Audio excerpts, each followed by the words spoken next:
N ദേശമുണർന്നാൽ ഒരു ഭവനത്തിൽ അഗ്നിമഴ പെയ്തിടും. പരിശുദ്ധാത്മാവേ കൃപ ചൊരിയണമേ, പരിശുദ്ധാത്മാവേ ശക്തി പകരണമേ. നിന്റെ ജീവിതത്തിൽ എപ്പോഴും ആഘോഷവും ആഡംബരമൊന്നുമല്ല. Reality it is very painful.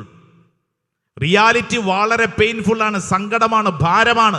എന്നാൽ ഈ സങ്കടത്തിന്റെ ചുട്ടുപഴുത്ത അനുഭവത്തിൽ, സഹനത്തിന്റെ മരുഭൂമിയിൽ പരിശുദ്ധാത്മാവ് നിന്നെ ബലപ്പെടുത്തും. Praise the Lord. ഹല്ലേലൂയ. മത്തായിയുടെ സുവിശേഷം 16-ാം അധ്യായം 21-22 നമുക്ക് വളരെ പരിചിതമായ ഒരു വചനം. അപ്പോൾ മുതൽ യേശു തനിക്ക് ജെറുസലേമിലേക്ക് പോകേണ്ടിയിരിക്കുന്നുവെന്നും ശ്രേഷ്ഠന്മാരിൽ നിന്നും പ്രധാന പുരോഹിതന്മാരിൽ നിന്നും നിയമജ്ഞരിൽ നിന്നും വളരെയേറെ സഹിക്കേണ്ടി വരുമെന്നും താൻ വധിക്കപ്പെടുമെന്നും എന്നാൽ 3-ാം ദിവസം ഉയർപ്പിക്കപ്പെടുമെന്നും ശിഷ്യന്മാരെ അറിയിച്ചു. അതായത് ഈശോ പറയാണ്, ഞാൻ ജെറുസലേമിലേക്ക് പോകുന്നു. ജെറുസലേമിൽ എന്താ കാത്തിരിക്കുന്നത്? സഹനം, മരണം എന്ന് പറഞ്ഞു കഴിഞ്ഞാൽ ജീവിതത്തിന്റെ അങ്ങേയറ്റത്തില് വലിയ ദുരന്തങ്ങളിലൂടെ കടന്നു പോകാൻ പോവാണ്. ഇത് ഈശോ പറയുമ്പോൾ നമ്മുടെ പത്രോസ് എന്ത് പറയും? അടുത്ത വചനം ഒന്ന് വായിച്ചേ. പത്രോസ് എന്ത് പറയും? വായിച്ചേ. പത്രോസ് അവനെ മാറ്റി നിർത്തി തടസ്സം പറയാൻ തുടങ്ങി. ദൈവം കനിയട്ടെ, ദൈവം കനിയട്ടെ. കർത്താവേ, ഇതൊരിക്കലും നിനക്ക് സംഭവിക്കാതിരിക്കട്ടെ എന്ന് പത്രോസ് അവനെ പിടിച്ചു മാറ്റി നിർത്തി. എന്റെ പ്രിയപ്പെട്ടവരെ, സഹനത്തിന്റെ വഴിയിലൂടെ പോകാൻ തുടങ്ങിയപ്പോൾ സഹനത്തെ ഒട്ടുമേ ഇഷ്ടമില്ലാത്ത പത്രോസ് പിടിച്ചു മാറ്റി നിർത്തി. അപ്പോ ഈശോ പത്രോസിനെ വിളിക്കുന്ന ഒരു പേരുണ്ടെന്ന് വായിച്ചേ. യേശു തിരിഞ്ഞ് പത്രോസിനോട് പറഞ്ഞു, സാത്താനെ. കണ്ടോ എന്താ വിളിച്ചത്? സാത്താനെ. നാരെ? പത്രോസിനെ സാത്താനെ എന്ന് വിളിച്ചു. കാരണം എന്താ? ഒറ്റ ഉത്തരവേ ഉള്ളൂ. സഹനത്തിന് ആരെല്ലാം എതിര് നിൽക്കുന്നോ അവര് സാത്താന്മാരാവും. സഹനത്തിന് ആരെല്ലാം എതിര് നിൽക്കുന്നു എന്ന് പറഞ്ഞു കഴിഞ്ഞാൽ നിന്റെ ജീവിതം അത് സഹനത്തിന്റെ ഭാഗമാണെന്ന്, മരുഭൂമി അനുഭവം ഉണ്ടെന്ന് ഈ പത്രോസ്, സാത്താനെന്ന് വിളിക്കപ്പെട്ട പത്രോസ്, നിങ്ങളൊന്നെടുത്ത് വായിച്ചു നോക്കണം. പത്രോസ് പരിശുദ്ധാത്മാവിന്റെ അഭിഷേകം സ്വീകരിച്ചു കഴിഞ്ഞപ്പോൾ പത്രോസിന്റെ സ്വഭാവ രീതികൾ മാറി. പത്രോസിന്റെ 1-ാം ലേഖനം 4-ാം അധ്യായം 12-13 ഒന്ന് വായിച്ചു നോക്കിക്കേ. അതിശക്തമായൊരു കാര്യം പത്രോസ് ലീഹ പറയാണ്. നമ്മുടെ പത്രോസ്. ഏത് പത്രോസാ?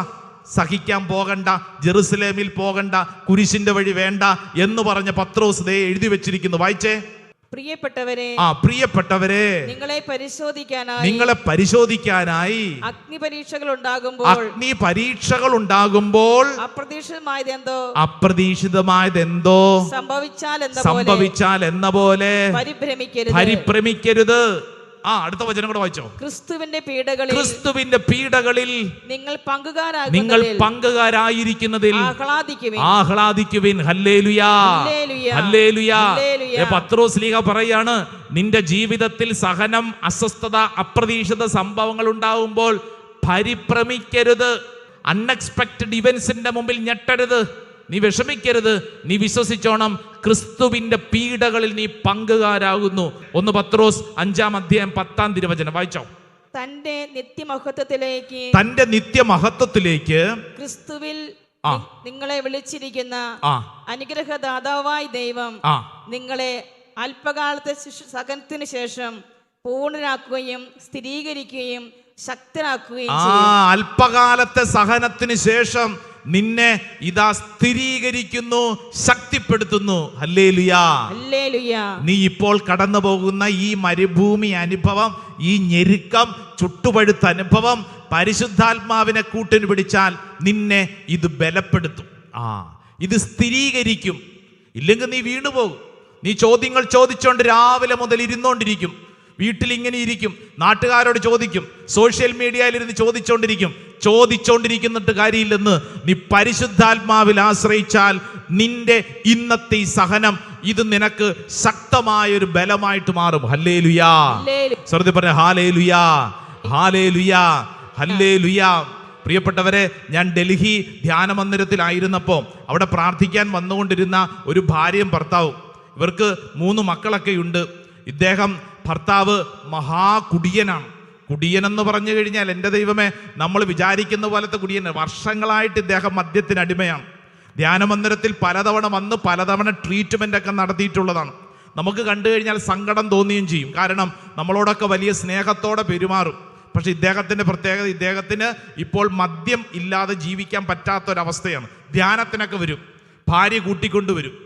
എൻ്റെ പ്രിയപ്പെട്ടവരെ, ആദ്യത്തെ തവണയൊക്കെ നമുക്ക് കാണുമ്പോൾ അരിശം തോന്നിപ്പോവും. ഇയാളെ നമ്മൾ ശാസിക്കും, വഴക്കിടും. പിന്നീട് നമുക്ക് സഹതാപം തോന്നിപ്പോവും. അതുപോലത്തെ ഒരു അവസ്ഥയിലെത്തി ഇയാൾ. ഒരു ട്രീറ്റ്മെൻറ്റിലൂടെയൊക്കെ ഇയാൾ ഇങ്ങനത്തെ ഒരു അവസ്ഥയിലാണിപ്പം. അപ്പം എന്ന് പറഞ്ഞു കഴിഞ്ഞാൽ ഇദ്ദേഹത്തെ കൊണ്ടുവരുന്ന ഭാര്യയുടെ അവസ്ഥയൊന്ന് ആലോചിച്ച് നോക്കിയേ. കുടിയനായ ഭർത്താവിനെയും കൊണ്ട് നടക്കുന്ന ഭാര്യ ഒന്ന് ചിന്തിച്ചു നോക്കിയേ. എന്തൊരു അപമാനമാണെന്നറിയോ. അവിടെയുള്ള എല്ലാവരും ഈ സ്ത്രീയെ കാണുമ്പോഴത്തേക്ക് സഹതാപത്തോടെ നോക്കും. ഈ മനുഷ്യനെ കാണുമ്പോൾ തന്നെ ചിലർ മാറിയിരുന്ന് ചിരിക്കാൻ തുടങ്ങും. എന്നാൽ ഈ അപമാനമെല്ലാം ഈ ഭാര്യ ഏറ്റെടുക്കുകയാണ്. ഈ അപമാനമെല്ലാം ഈ ഭാര്യ ഏറ്റെടുക്കും. Price the Lord, hallelujah. ഞാനിത് പറയുമ്പോൾ ഒറ്റപ്പെട്ട സംഭവമല്ല, അനേക സംഭവങ്ങൾ ഇപ്പോൾ ഞാനിത് പറയുമ്പോൾ ഈ ധ്യാന മന്ദിരത്തിൽ തന്നെ അടുത്ത നാളുകൾ നടന്നു. കാണുമ്പോൾ നമുക്ക് വലിയ സങ്കടം തോന്നും. മകൾ അപ്പനെയും കൊണ്ട് വന്നിരിക്കുക. എൻ്റെ അച്ഛാ, ഈ അപ്പനെ ഞാൻ എന്നാ ചെയ്യണ്ടേ, അപ്പനെ എന്നാ ചെയ്യണ്ടേ?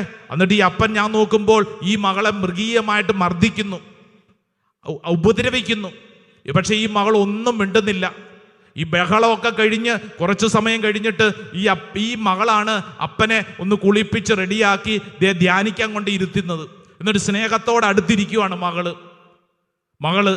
എല്ലാവരും കളിയാക്കുന്നുണ്ട്. കോളേജിൽ പഠിക്കുന്ന പെൺകുട്ടിയാണ്, എല്ലാവരും കളിയാക്കും. പക്ഷേ ഈ മകൾ അപ്പനെ ഇങ്ങനെ വിടാതെ പിടിച്ചിരിക്കുക. ഞാൻ നേരത്തെ പറഞ്ഞ ഭാര്യ, എൻ്റെ പ്രിയപ്പെട്ടവരെ, ഒരു ശുശ്രൂഷ അവസരത്തിൽ ഈ ഭാര്യ വന്ന് മൈക്കെടുത്തൊരു സാക്ഷ്യം പറയുകയാണ്. അപ്പം ഞാൻ കൗതുകത്തോടെ നോക്കി, എന്താവണാവോ ഈ സ്ത്രീ പറയാൻ പോകുന്ന സാക്ഷ്യം. കാരണം ഭർത്താവ് മദ്യപാനിയാണ്, അയാൾ അവിടെ ഇരിപ്പുണ്ട്, അയാൾ ഇങ്ങനെ കിറുങ്ങിയിരിക്കുവാണ്. ഈ ഭാര്യ എന്ത് സാക്ഷ്യം പറയാനാണ്? അപ്പോൾ ഈ ഭാര്യ വന്നിട്ട് പറഞ്ഞു, ഒരുപക്ഷെ നിങ്ങൾക്കെല്ലാവർക്കും എന്നെ പരിചയമുണ്ട്, എൻ്റെ ഭർത്താവിനെയും പരിചയമുണ്ട്, നിങ്ങൾക്ക് അനേക ചോദ്യങ്ങൾ ഉണ്ടാകും. എന്നാൽ ഞാൻ പറയട്ടെ, എനിക്ക് യാതൊരു സങ്കടവും എൻ്റെ ജീവിതത്തിലില്ല. എന്നിട്ട് ഈ സ്ത്രീ പറയുക, എൻ്റെ കയ്യിൽ എൻ്റെ ജീവിത പങ്കാളിയെ ദൈവം ഏൽപ്പിച്ചതാണ്, ഞാൻ ഇതിനെയും കൊണ്ട് നടക്കുവാണ്. എന്നിട്ട് ഈ സ്ത്രീ പറയാണ്, കർത്താവിൻ്റെ ഒരു പദ്ധതിയുടെ ഭാഗമാണ് ഞാൻ കൊണ്ടു നടക്കുന്നത്. എനിക്ക് യാതൊരു അപമാനവുമില്ല, കാരണം കർത്താവിൻ്റെ സാന്നിധ്യം ഞാൻ അനുഭവിച്ചറിയുന്നു. എന്നിട്ട് ഈ സ്ത്രീ പറഞ്ഞു, മോശ ഹോറബ് മലയിൽ കണ്ട ആ ദൈവിക മഹത്വം ഞാൻ കാണുന്നു.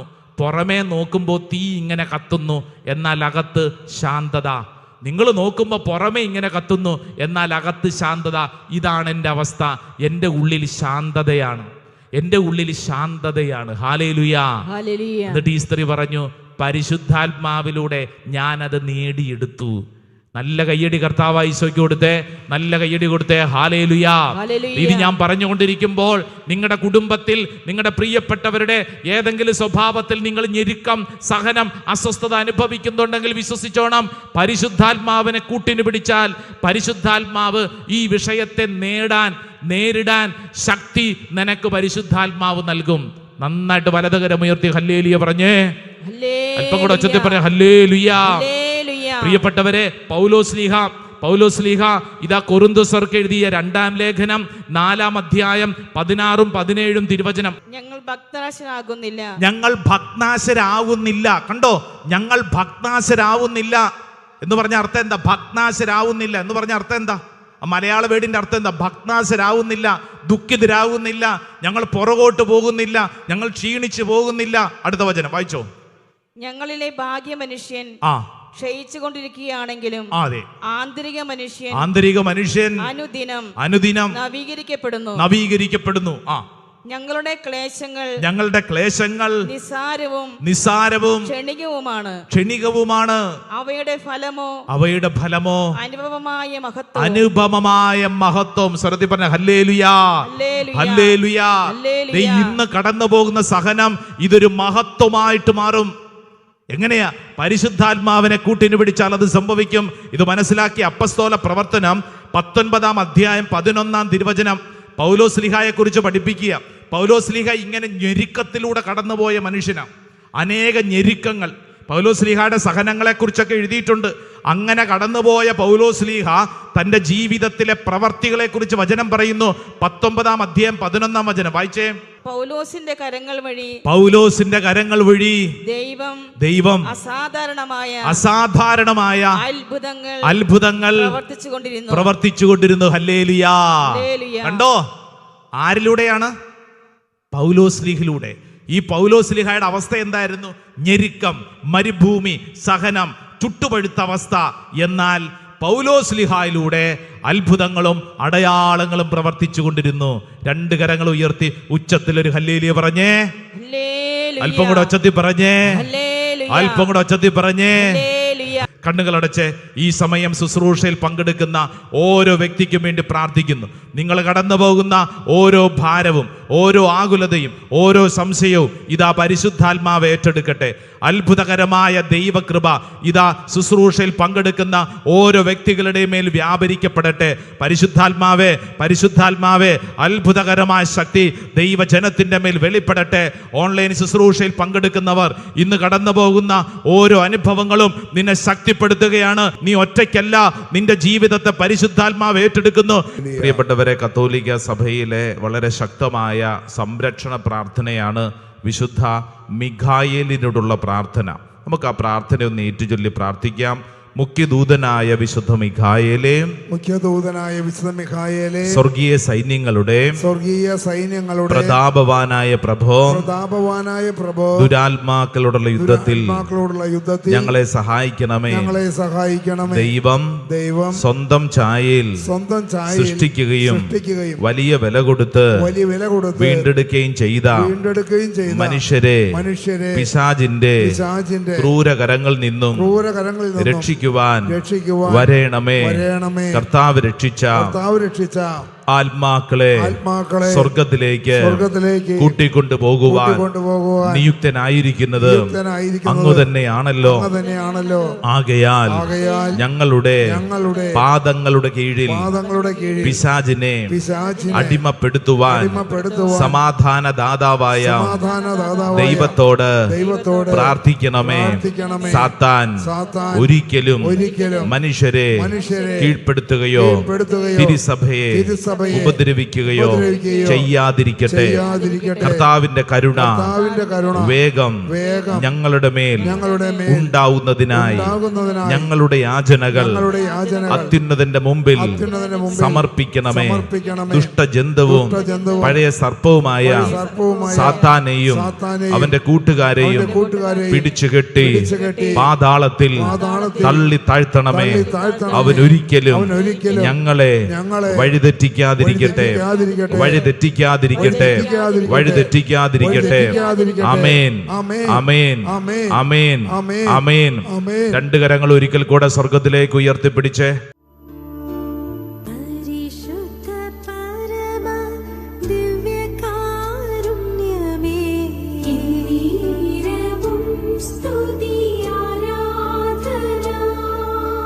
കണ്ണുകളടച്ച് വിശ്വസിച്ചോ. അനേകരുടെ ഉള്ളിൽ ജീവൻ നഷ്ടപ്പെട്ടവരുണ്ട്, ബലം നഷ്ടപ്പെട്ടവരുണ്ട്, ശക്തി നഷ്ടപ്പെട്ടവരുണ്ട്. നന്നായിട്ട് കൈയടിച്ചേ.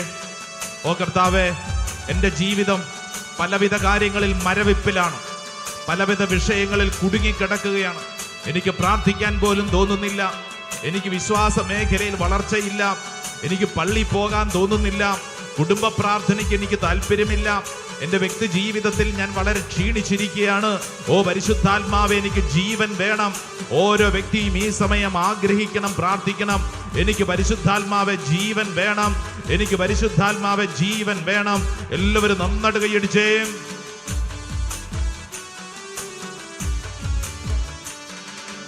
ആത്മാവേ, ആത്മാവേ ജീവൻ നൽകണമേ. ആത്മാവേ, ആത്മാവേ ജീവൻ നൽകണമേ. പഠിക്കേ. ആത്മാവേ, ആത്മാവേ ജീവൻ നൽകണമേ.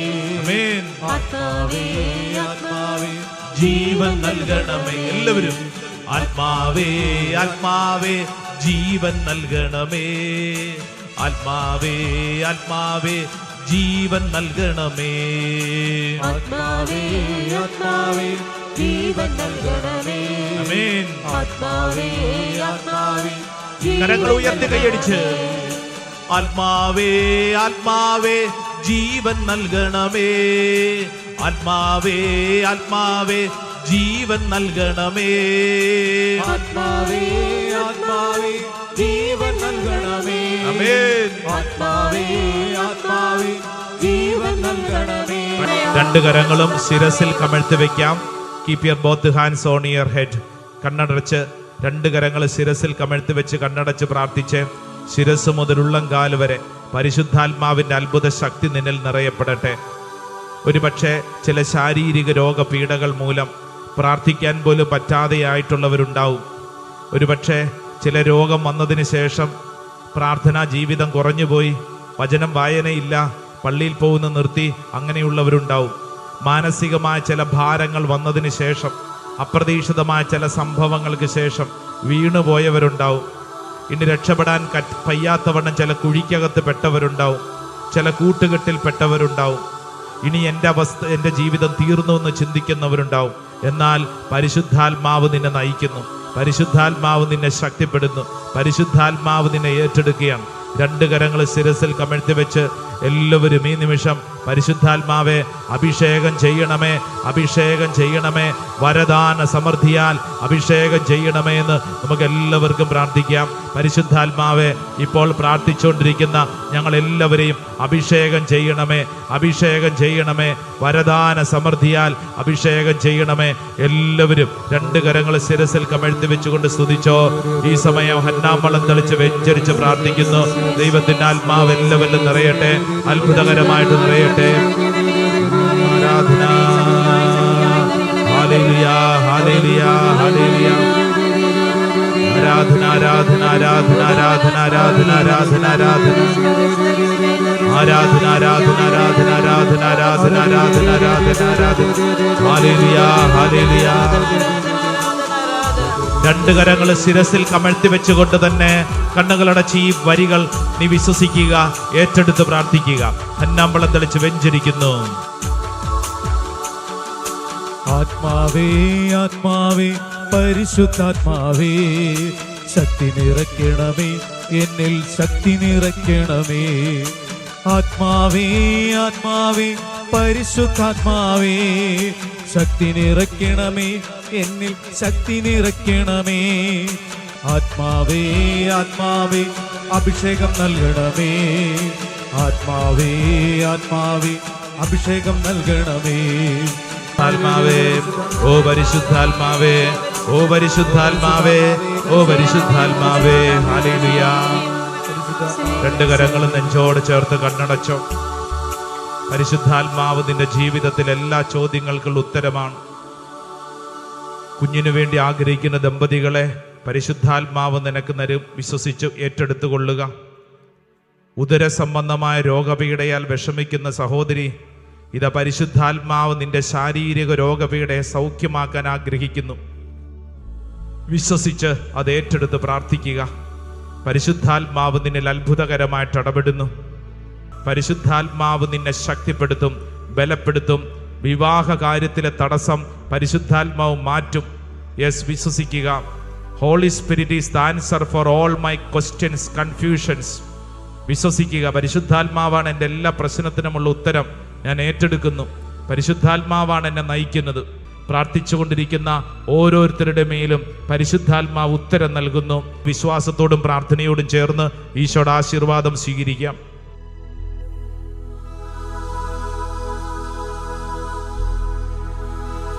ആരാധന ആരാധന യേശുവേ ആരാധന.